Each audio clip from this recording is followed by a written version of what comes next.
Assalamualaikum warahmatullahi wabarakatuh. Innal hamdalillah nahmaduhu wa nasta'inuhu wa nastaghfiruh wa na'udzu billahi min shururi anfusina wa sayyiati a'malina. Man yahdihillahu fala mudilla lahu wa man yudlil fala hadiya lahu. Wa ashhadu an la ilaha illallah wahdahu la syarika lahu wa ashhadu anna Muhammadan 'abduhu wa rasuluh. Allahumma salli wa sallim ala nabiyyina Muhammad wa ala alihi wa ashabihi wa man sara ala nahjihi wa istanna bi sunnatihi ila yaumiddin. Allahumma 'allimna ma yanfa'una wanfa'na bima 'allamtana wa zidna 'ilman ya rabbal alamin.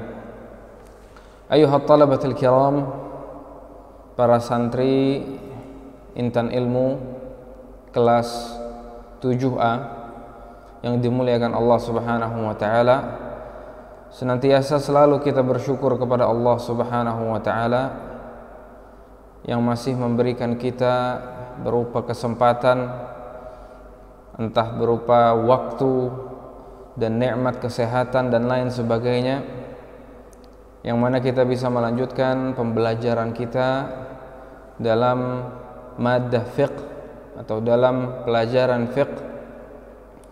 Semoga Allah Subhanahu wa taala memudahkan kita dalam menuntut ilmu agamanya ini insyaallah taala. Ayuhat talabatul kiram, melanjutkan apa yang telah kita bahas pada pertemuan sebelumnya. Pada pertemuan sebelumnya kita telah membahas 4 kedudukan air, yang mana pada pertemuan sebelumnya kita lebih detail membahas tentang yang nomor 4, kedudukan air yang keempat, yaitu air najis. Air najis sebagaimana yang telah kita jelaskan adalah air yang sangat jelas, air yang tercampur zat najis. Air yang tercampur zat najis. Nah, kapan air tersebut dikatakan air najis? Telah kita jelaskan pada pertemuan sebelumnya ada 2 kaidah atau ada 2 segi bagaimana kita melihat air itu menjadi air najis. Yang pertama apabila airnya sedikit, yang kedua apabila airnya banyak. Siapa yang bisa menjelaskan kepada kita semua apa itu atau 2 kaidah dalam yang kita jelaskan pada pertemuan sebelumnya pada air najis yang sudah ana catatkan di papan tulis? Siapa yang bisa? Erwan? Air najis bila kurang dari 500 liter atau 200 liter berarti jadi najis. Kalau air yang besar itu seperti sungai itu belum jadi najis, soalnya besar. Kalau warnanya berubah, baunya berubah, berarti jadi najis. Tayyib. Apabila air itu, jazakallah khair Erwan, barakallahu fiik. Naam, benar.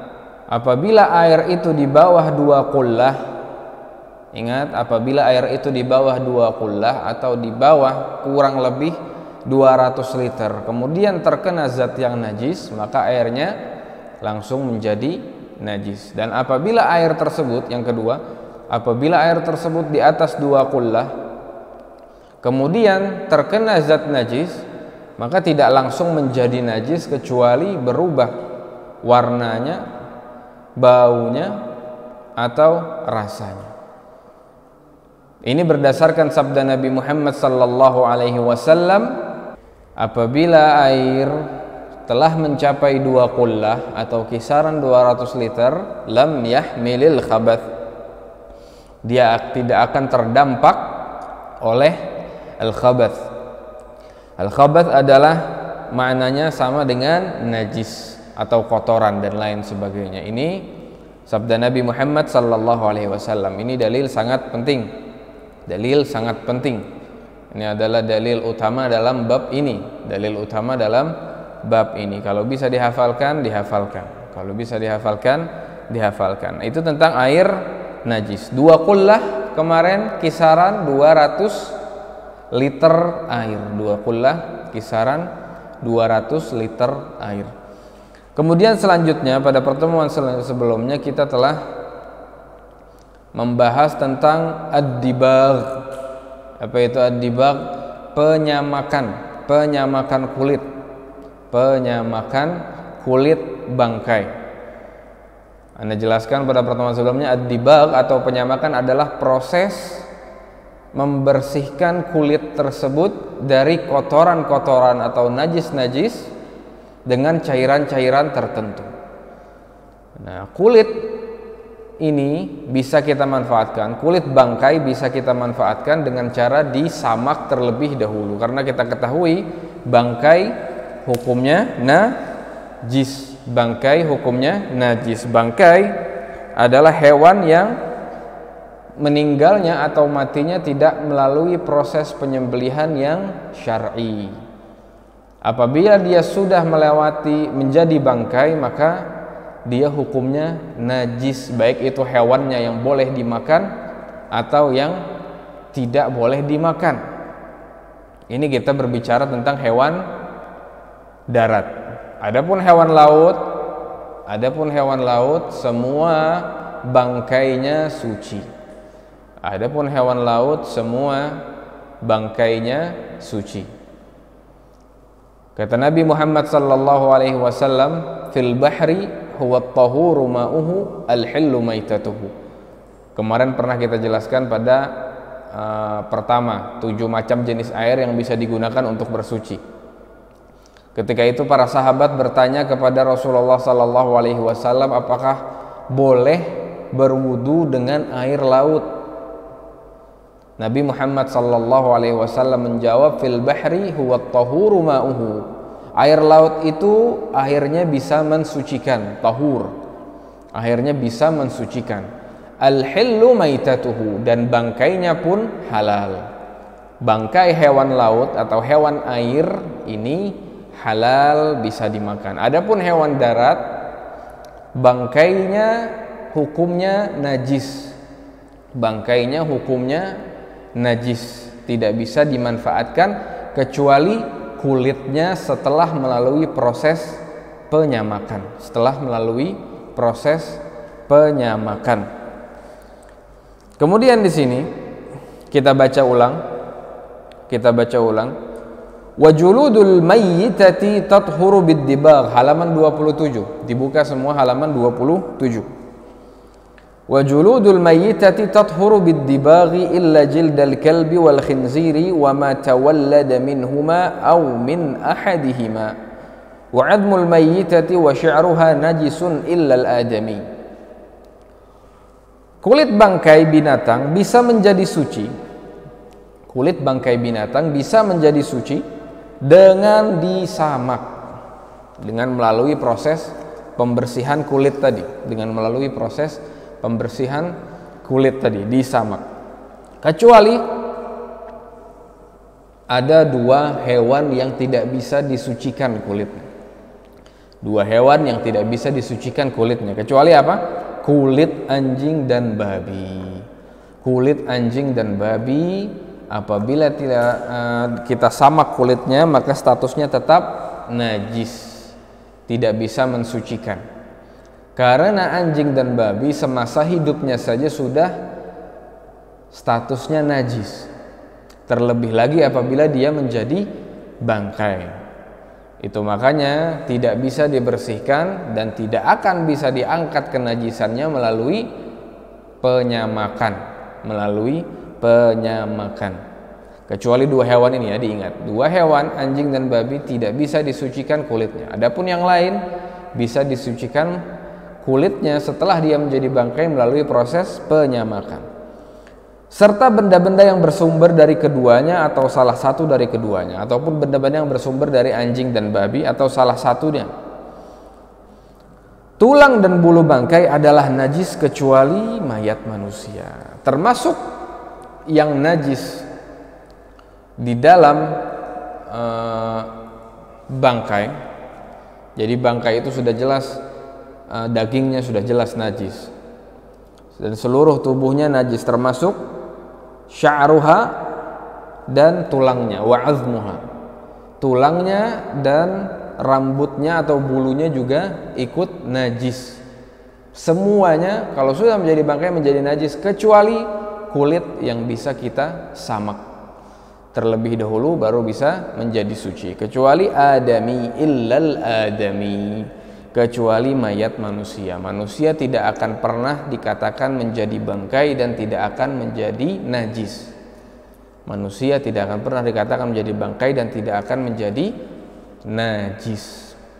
Kenapa demikian? Karena Allah Subhanahu wa taala berfirman di dalam Al-Qur'an dalam surat Al-Isra, "Wa laqad karramna bani Adam." Kami telah memuliakan manusia. Termasuk cara Allah memuliakan manusia, Allah tetapkan manusia ini suci hidup dan matinya.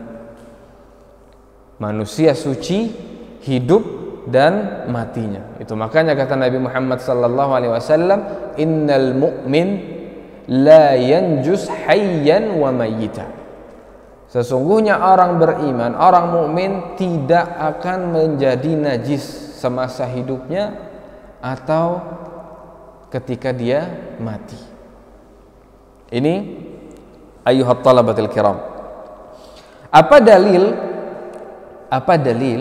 yang menyatakan apabila kulit bangkai ini disamak maka dia akan menjadi suci?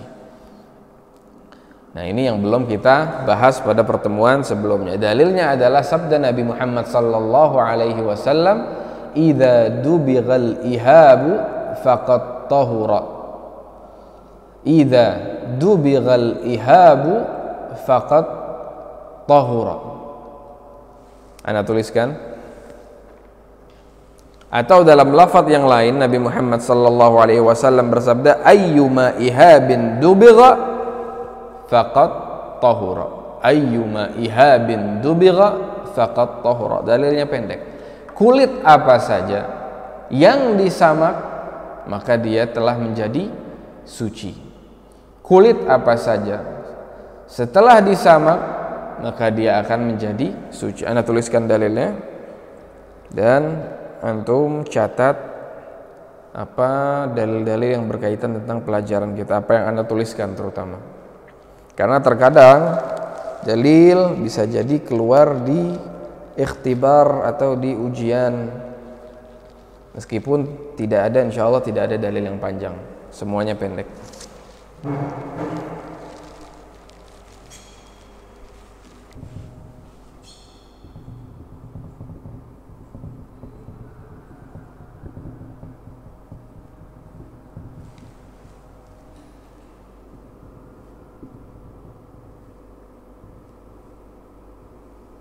Qala sallallahu alaihi wasallam,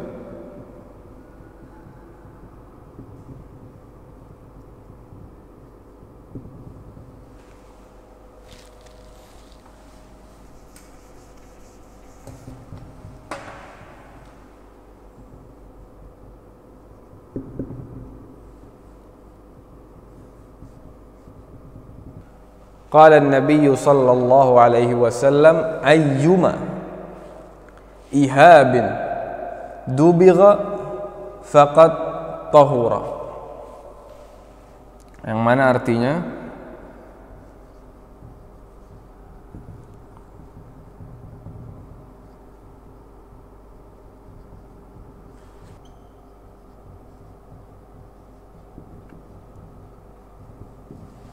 setiap kulit yang telah disamak maka dia menjadi suci. Ini sabda Nabi Muhammad sallallahu alaihi wasallam.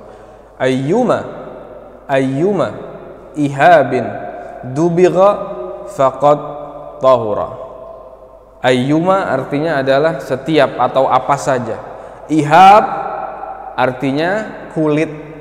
Ihab artinya kulit, atau kata lain dari kulit juga bisa jildun. Tapi di sini Nabi menggunakan kata ihab, artinya sama. Jildun dan ihab sama-sama kulit. Ayyuma ihabin kulit apa saja atau setiap kulit dubigha yang telah disamak, dabagha yadbughu itu artinya menyamak, dubigh yang disamak, faqat tahura, faqat tahura. Qad fa artinya maka, qad artinya telah, maka dia telah menjadi tahura, suci, maka dia telah menjadi suci.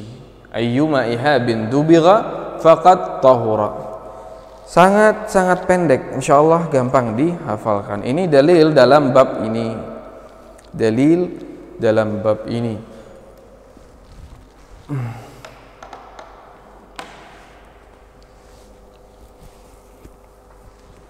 Ayyuma ihabin dubigha faqad tahura.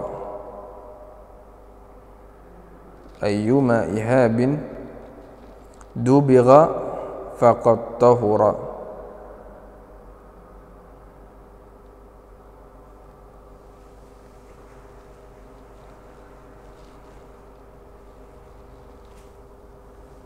Nah, jelas tentang masalah penyamakan kulit bangkai. Sebelum kita melanjutkan ke bab selanjutnya, apa ada pertanyaan? Ayyuma ihabin dubigh atau dubigha faqad tahura. Ada pertanyaan?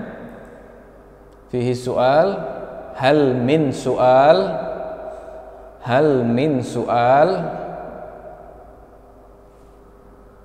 hal min soal artinya apakah ada pertanyaan? Jelas ya? Insyaallah jelas. Kita lanjutkan ke bab selanjutnya. Yang selanjutnya adalah masih di halaman 27, larangan menggunakan emas dan perak sebagai bejana. Larangan menggunakan emas dan perak sebagai bejana. Siapa yang mau membaca untuk kita? Siapa yang mau membacakan bahasa Arabnya dan juga artinya? Ada yang mau membaca? Tunjuk tangannya yang mau membaca. Muhammad Jihad. Nama Ustaz. Fahalu Muhammad Jihad.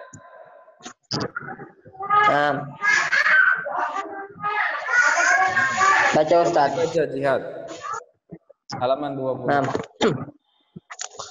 Bismillahirrahmanirrahim. Wala ya'juzu malu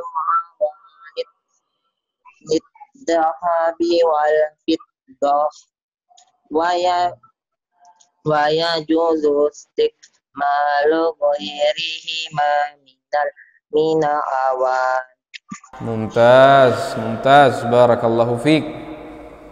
Bagus sekali Jihad. Baca artinya.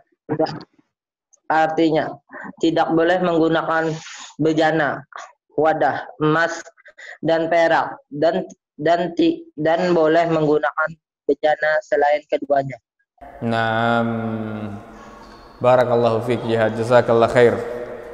Larangan menggunakan emas dan perak sebagai bejana. Larangan menggunakan emas dan perak sebagai bejana. Di sini muallif rahimahullahu taala mengatakan wala yajuzu isti'malu awani adh-dhahabi wal fiddati wa yajuzu isti'malu ghairihima minal awani. Wala yajuzu isti'malu awani adh-dhahabi wal fiddah wa yajuzu isti'malu ghairihima minal awani. Tidak boleh menggunakan bejana atau wadah emas dan perak, maksudnya yang terbuat dari emas dan perak, dan boleh menggunakan bejana selain keduanya. Boleh menggunakan bejana selain keduanya. Apa itu bejana? Al-aniyah. Kita kembali ke papan tulis. Al-aniyah. Al-aniyah.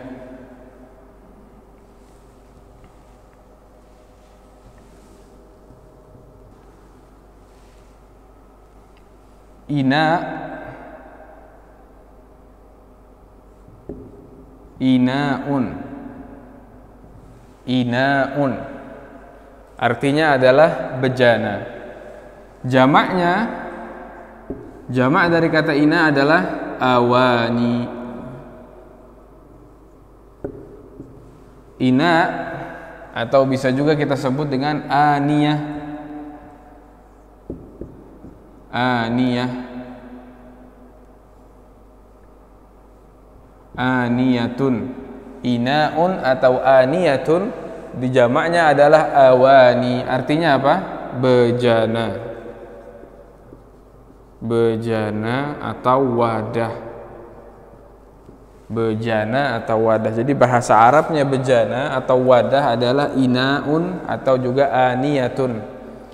Kalau misalnya bejananya banyak maka disebut dengan awani. Nah, ini adalah bentuk jamak. Ini bentuk mufrad, ini bentuk jamak.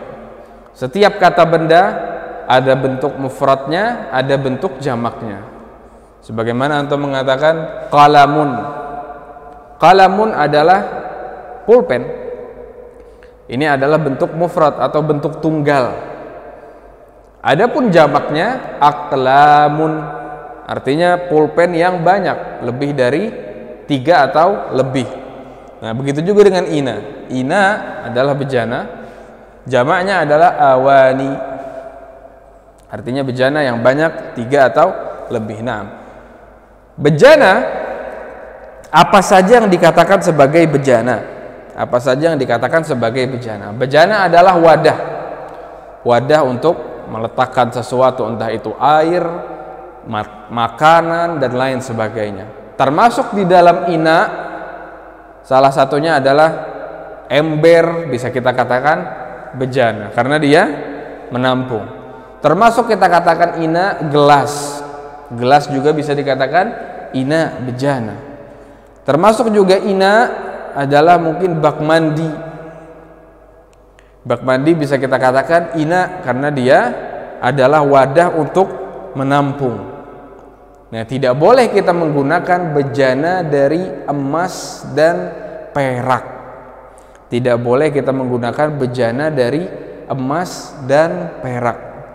Misalnya ada ember terbuat dari emas dan perak. Ini embernya orang-orang sultan misalnya. Atau piring dari emas dan perak. Piring juga bisa kategorikan sebagai bejana karena dia adalah wadah untuk menampung sesuatu, atau mangkok dan lain sebagainya. Artinya wadah-wadah seperti ini tidak boleh dibuat dari emas dan perak. Tidak boleh kita gunakan sama sekali. Tidak boleh kita gunakan sama sekali emas dan perak. Wa yajuzu isti'malu ghairihima minal awani. Dan boleh menggunakan bejana selain dari keduanya, bejana selain dari emas dan perak. Kenapa Rasulullah SAW melarang kita untuk menggunakan bejana atau wadah-wadahan yang terbuat dari emas dan perak? Emas, az-zahab. Ini sedikit tambahan kosakata buat antum. Az-zahab, az-zahab artinya adalah emas atau gold dalam bahasa Inggris. Ada juga al-fiddah.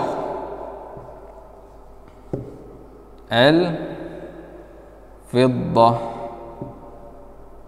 al-fiddatu artinya perak atau silver. Tidak boleh ketika menggunakan bejana yang terbuat dari ini, dari emas tidak boleh, dari perak tidak boleh. Selain kedua ini boleh kita gunakan. Entah menggunakannya untuk bersuci, entah menggunakannya untuk makan, menggunakannya untuk menampung air dan lain sebagainya. Tidak boleh kita menggunakan bejana dari emas dan perak. Alasannya kenapa? Karena kata para ulama, bejana emas dan perak ini adalah simbol atau cara-cara orang-orang musyrikin pada zaman dahulu untuk bermegah-megahan. Karena bejana dari emas dan perak adalah simbol orang-orang musyrikin pada zaman dahulu untuk bermegah-megahan. Orang-orang Romawi, orang-orang Persia, mereka bermegah-megahan dengan ini semua perabot-perabot mereka yang terbuat dari emas dan dari perak. Maka Nabi Muhammad SAW melarang kita kaum muslimin untuk menyerupai mereka, melarang kaum muslimin untuk meniru-niru gaya mereka dalam kehidupan. Di antara gaya mereka dalam kehidupan, mereka menggunakan az-zahab dan fiddah atau emas dan perak dalam bejana-bejana mereka, gelas, piring, wadah air dan lain sebagainya. Kata Nabi Muhammad sallallahu alaihi wasallam, kita baca dalil yang ada di kitab. Kita baca dalil yang ada di kitab. Di footnote atau di catatan kaki di halaman 28 yang nomor 4. Yang nomor 4 di halaman 28. Hadis yang diriwayatkan oleh Imam Bukhari dan Imam Muslim. Imam Bukhari dan Imam Muslim meriwayatkan dari sahabat Hudzaifah ibnul Yaman, dia berkata, saya mendengar Rasulullah SAW bersabda. Di halaman 28 bisa baca kitabnya masing-masing yang di bawah. La talbasul harir walad dibaja wa la tashrabu fi aniyati adh-dhahab wal fiddah wa la ta'kulu fi sihafiha fa innaha lahum fid dunya wa lana fil akhirah. La tashrabu fi aniyati adh-dhahab wal fiddah wa la ta'kulu fi sihafiha fa innaha lahum fid dunya wa lana fil akhirah. Ini dalil larangan bagi kita orang-orang muslimin untuk menggunakan bejana dari emas dan perak, yang mana artinya kata Nabi Muhammad sallallahu alaihi wasallam, la talbasul harira walad dibaja, janganlah kalian memakai sutra. Al-harir dan dibaj ini salah satu jenis kain dari sutra. Kita para lelaki dilarang menggunakan kain yang terbuat dari sutra. Kemudian ini hadis intinya, la tashrabu fi aniyati adh-dhahab wal fiddah, janganlah kalian minum dari bejana emas dan perak. Janganlah kalian tashrabu, meminum dari bejana emas dan perak. Wala ta'kulu fi sihafiha, dan jangan pula kalian makan. La ta'kulu, akala ya'kulu, memakan. Syariba yashrabu, meminum. Yang pertama larangan meminum melalui bejana emas dan perak. Yang kedua adalah larangan memakan dengan piring-piring yang terbuat dari emas dan perak. Wala ta'kulu fi sihafiha, jangan pula kalian memakan dengan memakai piringnya, maksudnya piring emas dan perak. Fa innaha lahum fid dunya. Nah, inilah alasan kenapa Nabi Muhammad SAW melarang kita untuk memakan atau meminum atau menggunakan bejana-bejana yang terbuat dari emas dan perak. Fa innaha lahum fid dunya wa lana fil akhirah, karena sesungguhnya semua itu, apa semua itu maksudnya? Semua kemegahan, semua tadi yang bejana-bejana dari emas yang perak disebutkan tadi, lahum fid dunya, untuk mereka orang-orang kafir di dunia. Itu semua kemegahan-kemegahan, bejana dari emas, gelas dari emas, piring dari emas dan perak, itu adalah kemegahan bagi mereka orang-orang kafir di dunia. Walana fil akhirah, kita kapan? Kita nanti di akhirat. Kita nanti menggunakan itu semua di akhirat. Nabi Muhammad SAW melarang kita menggunakannya di dunia karena nanti kita akan menggunakannya di akhirat. Kenapa Nabi Muhammad SAW melarang kita di dunia? Karena itu menyerupai adat-adat orang-orang kafir. Adat-adat orang-orang kafir dalam bermegah-megahan, bersombong-sombongan. Itu makanya dilarang oleh Nabi Muhammad sallallahu alaihi wasallam kita menggunakan bejana dari emas dan perak. La tashrabu fi aniyati adh-dhahab wal fiddah wa la ta'kulu fi sihafiha fa innaha lahum fid dunya wa lana fil akhirah. Dalilnya sudah ada di kitab, sudah ada di buku, jadi tidak perlu ana catatkan lagi. Itu ayyuhat talabatil kiram, larangan Nabi Muhammad SAW secara langsung agar kita tidak menggunakan bejana dari emas dan perak. Dari emas dan perak. Dalam hadis yang lain kata Nabi Muhammad SAW, kata Nabi Muhammad SAW, alladhi ya'kulu fi aniyati adh-dhahabi wal fiddah innama yujarjiru fi batnihi nara jahannam. Siapa saja yang meminum atau memakan menggunakan bejana dari emas dan perak, innama yujarjiru fi batnihi nara jahannam, sesungguhnya dia telah menyalakan api Jahannam di dalam perutnya.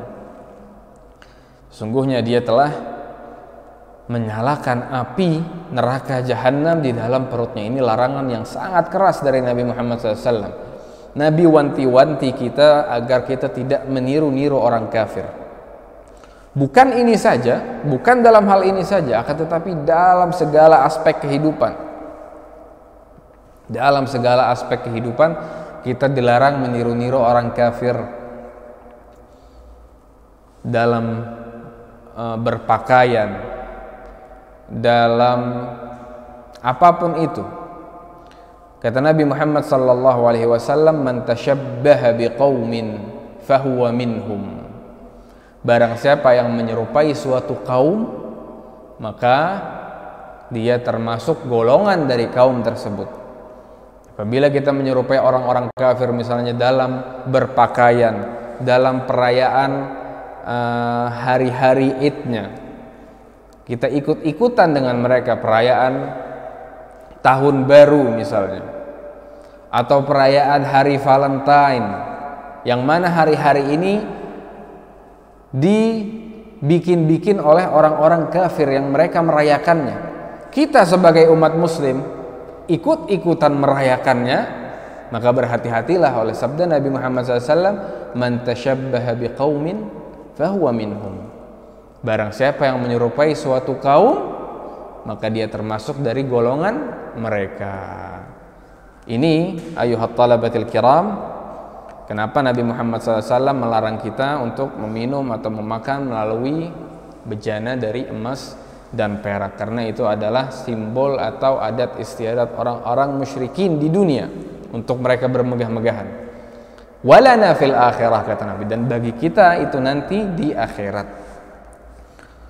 Tayyib, ini adalah bab tentang larangan menggunakan emas dan perak sebagai bejana. Sampai sini ada pertanyaan? Sampai sini ada pertanyaan? Yang ingin bertanya bisa diangkat tangannya. Kalau tidak ada pertanyaan berarti jelas ya. Jelas? Yang ingin bertanya silahkan. Yang ingin bertanya silahkan sebelum kita lanjut ke bab selanjutnya. Wadih? Jelas? Tayyib. Kita lanjutkan. Sekarang di halaman 28 bab selanjutnya adalah hukum bersiwak. Hukum bersiwak. Kata muallif di sini di halaman 28, "Wasiwaku mustahabbun fi kulli halin illa ba'da zawali lis-shaim." Ana lupa, ada yang mau membaca? Kita biasakan membaca apa yang ingin kita pelajari sebelum kita membahasnya. Siapa yang ingin membaca? Bab hukum bersiwak di halaman 28. Tafadhal. Angkat tangannya yang ingin membaca.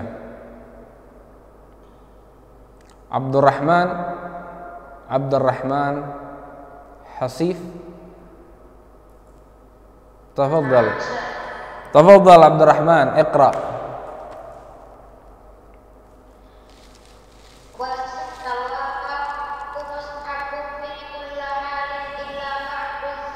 Wassiwaku.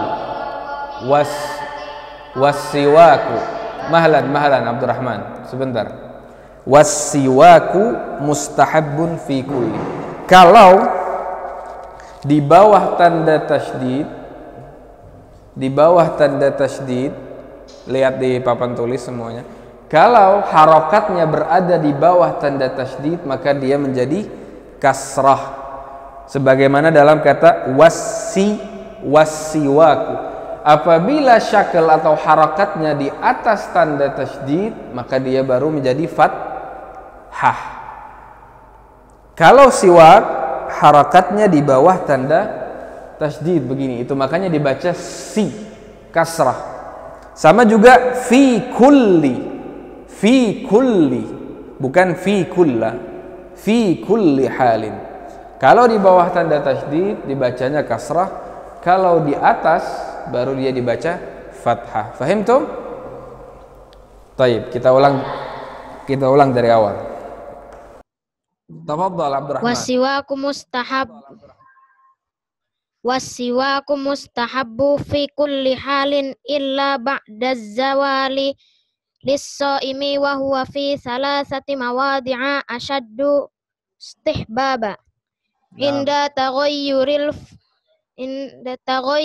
fami min azmin wa ghairihi wa indal qiyami minan naum wa indal qiyami ila shalah. Bersiwak menggosok gigi itu disunahkan dalam segala keadaan, kecuali setelah tergelincirnya matahari bagi orang yang berpuasa. Bersiwak sangat disunahkan sekali dalam 3 hal, yaitu ketika bau mulut berubah karena sudah terlalu lama tidak makan maupun minum dan selainnya, ketika bangun tidur, dan ketika akan mengerjakan sholat. Naam, barakallahu fiik Abdurrahman, jazakallah khair, ahsant. Hukum bersiwak. Kata muallif di sini, Qadhi Abu Syuja mengatakan, wassiwaku mustahabbun fi kulli halin. Wassiwaku mustahabbun fi kulli halin illa ba'da az-zawali lis-shaimi wa huwa fi thalathati mawadi'a ashaddu istihbaba 'inda taghayyuril fami min azmin wa ghairihi wa 'inda al-qiyami minan naumi wa 'inda al-qiyami ila shalah. Bersiwak atau menggosok gigi itu disunnahkan dalam segala keadaan. Artinya bersiwak disunnahkan dalam segala keadaan, setiap saat. Itu makanya sepantasnya siwak ini dibawa kemana-mana kalau memang memudahkan. Karena mustahabbun fi kulli hal, siwak itu disunnahkan dalam segala keadaan, kecuali setelah tergelincirnya matahari bagi orang yang berpuasa. Maka ini makruh bersiwak kata para ulama Syafi'iyah. Setelah tergelincir matahari, kapan tergelincir matahari? Setelah ba'da zuhur, kalau kita sedang berpuasa. Artinya kalau kita tidak sedang berpuasa, tetap disunahkan bersiwak. Adapun kalau kita lagi berpuasa setelah ba'da zuhur, maka ini hukum bersiwak menjadi makruh kata para ulama Syafi'iyah. Kenapa demikian? Karena kata Nabi Muhammad sallallahu alaihi wasallam dalam sebuah hadis, la khulufu famis shaimi atyabu indallah min rihil misk. Bau mulutnya orang yang berpuasa itu lebih baik di sisi Allah daripada aroma wewangi-wangian, aroma misk. Bau mulutnya orang berpuasa itu lebih baik di sisi Allah daripada aroma wangi-wangian. Itu makanya ijtihad para ulama, sebaiknya kita biarkan aroma bau mulut ini, kata mereka. Jangan dihilangkan dengan bersiwak, karena ini lebih baik di sisi Allah Subhanahu wa ta'ala. Akan tetapi ini adalah pendapat yang lemah. Dan siwak tetap disunahkan kapanpun itu. Ada beberapa keadaan yang mana siwak itu ditekankan lebih, disunnahkan, dianjurkan lebih lagi. Ada beberapa keadaan yang siwak itu dianjurkan sangat utama, sangat diutamakan menggunakan siwak pada keadaan-keadaan ini. Apa saja itu? Di sini ada disebutkan 3 keadaan. Kata muallif, bersiwak sangat disunnahkan sekali dalam 3 hal. Nah, ini. Jadi, kalau kita rincikan, siwak sini. As-siwak. Ana hapus ya. As-siwak, apa artinya as-siwak? As-siwak. Nah, lihat. Ini kasrahnya di bawah tanda syaddah atau tasydid, maka dibaca si. As-siwaku. As-siwak artinya bersiwak. Bersiwak atau menggosok gigi.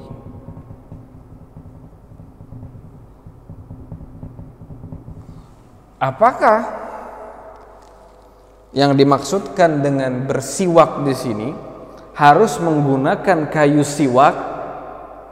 Apakah yang dimaksudkan dengan bersiwak di sini harus menggunakan kayu siwak? Tidak. Bersiwak tidak harus menggunakan kayu siwak. Siwak ini adalah kata kerja. As-siwak artinya bersiwak, mengguna atau menggosok gigi. Apakah harus menggunakan kayu siwak? Antum tahu kayu siwak itu adalah namanya udul arak. Udul arak atau kayu arak. Kayu arak ini biasa ditemukan di Jazirah Arab. Ini biasa ditemukan di Jazirah Arab. Udul arak. Kalau kita tidak menemukan kayu ini, apakah berarti ketika kita menggosok gigi dengan yang lain itu tidak disunnahkan? Jawabannya tidak. Bersiwak itu ditekankan dan disunnahkan dengan apa saja, baik itu sikat gigi, gosok gigi biasa dengan menggunakan pasta gigi, itu adalah sunnah. Akan tetapi lebih afdal lagi ketika kita menggunakan ini. Karena inilah yang digunakan pada zaman Nabi Muhammad sallallahu alaihi wasallam.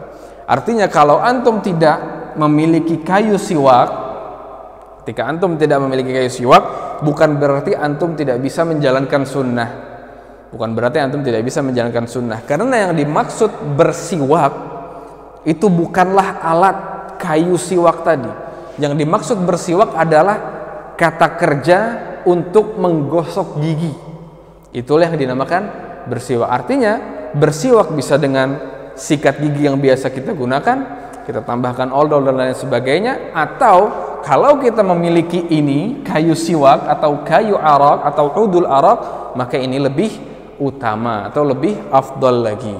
Nah, siwak ini sangat disunnahkan. Siwak ini disunnahkan menggunakannya. Dan lebih lagi penganjurannya akan lebih ditekankan, di beberapa keadaan. Di sini kata muallif, bersiwak sangat disunahkan dalam 3 hal. Bersiwak sangat disunahkan dalam 3 hal. Yang pertama, kapan? Ketika bau mulut berubah karena sudah terlalu lama tidak makan maupun minum. Nah, ini keadaan yang pertama. Ketika kita merasa bau mulut mulai berubah, atau antum terlalu lama berdiam misalnya, gak banyak ngomong, dan juga terlalu lama tidak makan minum, maka bau mulut otomatis pasti akan berubah menjadi tidak enak. Nah, ketika keadaan seperti inilah ditekankan siwak. Ketika keadaan seperti ini sangat dianjurkan siwak. Kemudian keadaan yang kedua adalah ketika bangun tidur. Keadaan yang kedua ketika bangun tidur. Antum kalau bangun tidur sangat ditekankan bersiwak. Sangat ditekankan bersiwak atau menggosok gigi. Atau menggosok gigi. Kenapa sangat ditekankan? Karena ketika bangun tidur kita tahu sendiri bagaimana baunya ketika bangun tidur. Kita tidak ngomong, tidak makan, bangun-bangun langsung ngomong, itu sangat menzalimi orang lain. Itu makanya sangat disunahkan juga bersiwak atau menggosok gigi. Apakah harus dengan kayu siwak? Tidak. Tidak harus dengan kayu siwak. Akan tetapi dengan ini lebih afdal.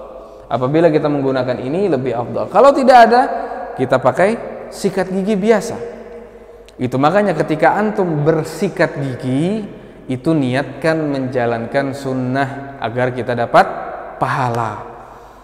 Ketika antum misalnya bangun tidur menyikat gigi, niatkan dalam hati ketika bersikat gigi, ketika bersiwak, niatkan ini menjalankan sunnah Nabi Muhammad sallallahu alaihi wasallam. Karena kata Aisyah radhiyallahu anha, kana Nabi sallallahu alaihi wasallam idza istayqadha min naumihi yashusu fahu. Nabi Muhammad sallallahu alaihi wasallam apabila beliau bangun dari tidurnya, beliau menggosok-gosok mulutnya atau giginya. Dengan apa? Dengan bersiwak.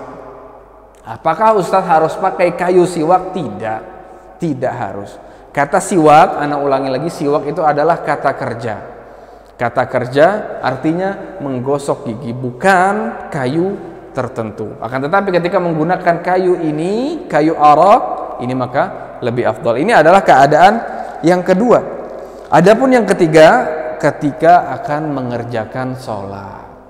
Ketika akan mengerjakan sholat. Sebelum sholat, sangat dianjurkan, sangat ditekankan, sangat disunahkan untuk bersiwak atau membersihkan gigi. Entah dengan kayu ini kalau ada, bisa ditaruh di kantong misalnya, atau dengan menggosok gigi kita seperti biasa. Karena kata Nabi Muhammad SAW dalam sebuah hadis, laula an asyqa ala ummati la amartuhum bis-siwak inda kulli salah. Kalau saja, kata Nabi, kalau saja aku tidak memberatkan umatku, la amartuhum bis-siwak, aku sungguh ingin memerintahkan mereka untuk bersiwak sebelum mereka memulai salat. Artinya kalau saja Nabi ini tidak kasihan sama kita, takut menyusahkan kita, bisa saja siwak ini hukumnya menjadi wajib ketika ingin melakukan salat. Itu makanya Nabi tidak perintahkan secara langsung, akan tetapi Nabi anjurkan. Nabi anjurkan, sangat ditekankan sebelum melakukan salat untuk bersiwak. Untuk bersiwak. Nah, tadi ada 3 keadaan yang mana siwak itu sangat ditekankan. Yang pertama, ketika bau mulut berubah. Ketika bau mulut berubah. Ketika bau mulut berubah. Setelah makan atau setelah terlalu lama berdiam misalnya. Yang kedua adalah ketika bangun tidur, sangat disunahkan bersiwak. Dan yang ketiga, ketika ingin mengerjakan sholat. Ketika ingin mengerjakan sholat. Ini 3 keadaan yang kita sangat ditekankan untuk bersiwak atau membersihkan mulut atau menggosok gigi dan lain sebagainya. Ada pertanyaan sampai di sini? Sebelum kita tutup, ada pertanyaan? Jelas ya? Jelas? Baik. Insyaallah kalau memang sudah jelas, kita tutup pertemuan kali ini. Insyaallah kita lanjutkan lagi minggu depan. Naam, subhanakallahumma wa bihamdik, asyhadu an la ilaha illa anta, astaghfiruka wa atubu ilaik. Assalamualaikum warahmatullahi wabarakatuh.